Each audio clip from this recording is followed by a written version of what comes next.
On a frôlé le pire ce mercredi 13 septembre au village Nomayos 1, situé à 12 km du centre-ville de Yaoundé.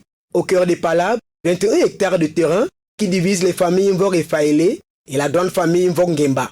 On a eu un titre foncier maire dont nos parents également gardaient des terrains à l'époque avec des plantations. Nous sommes tous des Mvor Fouda, eux ils sortent de Etilbibara. Ils ont donc appelé les Mvor Ngemba pour venir racler les abords de route. C'était ça au départ. Famille Mvor Faélé leur a donné une portion de terrain pour y cultiver. Une affaire foncière qui remonte au lendemain des indépendances.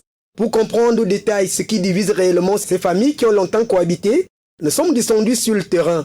Ici, les 21 hectares querellés ont commencé à être occupés par la famille Mvor et Faélé qui se réclame propriétaire. Ce sont les limites que nous avons données sur ce terrain. Ils ne doivent pas traverser sur les limites naturelles que nous connaissons. Donc s'ils restent sur les limites que nos grands-parents les avaient données, nous n'avons pas de problème. Grégoire Ngemba Bala, sexagénaire représentant la famille Mvor Ngemba, s'est dit légitime propriétaire et unique détenteur du titre foncier, numéro 12588, qui a vu curieusement le jour le 14 juin 2023. Bien à la conservation foncière de Ngoumou. Tout le monde peut aller vérifier. Tant même comme un riverain de ce monsieur, nous n'avons jamais été contactés, au grand jamais, qu'il y a une commission consultative, comme d'habitude a toujours été. Titre faux, il est tout simplement faux, puisqu'on vous dit que le titre est sorti en 2023. En 2012, il ne devait pas avoir un titre maire. Le procureur de Ngoumou, accompagné du commandant de brigade de Mbankomo, présent sur les lieux après concertation avec les deux parties, ont levé langue. Comment Grégoire Ngemba Bala a-t-il fini par obtenir le titre foncier en juin 2023 sur une affaire qui date des années 70? La curiosité et la soif de comprendre vont nous conduire à des révélations troublantes. Puisque moi j'ai établi mes 5 titres fonciers en 2012. Ce qu'on m'a dit en Ngoumou, que tous mes titres sont annulés. 2 cartes ou dossiers techniques à notre possession.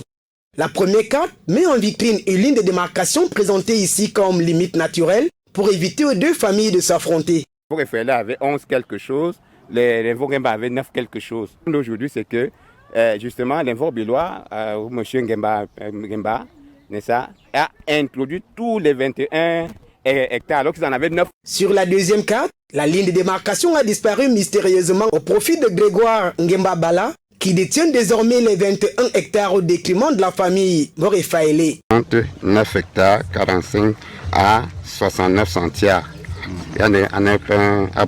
Allemand donc aujourd'hui, Ngemba s'introduit dans un faux en utilisant la carte de globalité de ce terrain qui ressort d'une superficie de 21 hectares, en annulant la ligne de démarcation qui sépare les deux familles.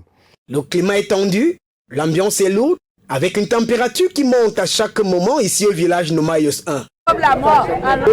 Il a quoi ici? Le problème, c'est de dépasser son père. D'aucuns parlent de faux et usage de faux, d'autres indexent une grosse machine mise en branle pour s'accaparer les terres de la famille Mvor et Faélé, avec la complicité d'une certaine autorité administrative et judiciaire en Ngoumou, dans le département de la Mofo et Akono. Affaire à suivre.